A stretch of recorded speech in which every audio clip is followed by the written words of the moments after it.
Nalapdo sa ilang bahagi ng katawan ng isang lalaki sa Maynila matapos siyang silaban umano ng kanyang kainuman.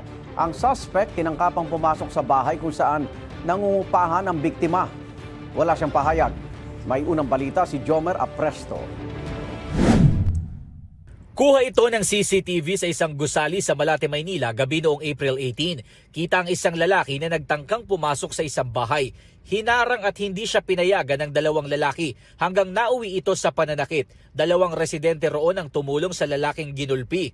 Maya-maya, tumayo at umalis na ang lalaki. Ayon sa barangay, ang lalaking nagulpi, sospek raw sa tangkang pagpatay sa isang tenant ng bahay kung saan niya tinangkang pumasok. Ang pumigil sa lalaking makapasok, landlord umano ng bahay at kanyang anak. Kinabukasan, nagpunta raw sa pulis ang lalaking binugbog. Na ang kwento niya is binugbog siya doon sa lugar ng Barangay 738. Hindi naman siya magrereklamo. Ang gusto niya lang makuha yung documents and cellphone niya.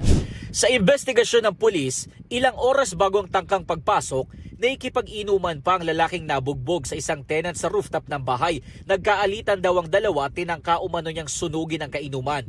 Is nag-inuman sila, then ang nangyari, mayroon silang parang commotion, tapos bigla siyang sinilaban. Dito sa rooftop nag-inuman ang biktima at sospek. Dito sa mismong duyan nakahiga noon ng biktima nang bigla siyang binuhusan ng alkohol ng sospek at saka sinilaban bago tumakas.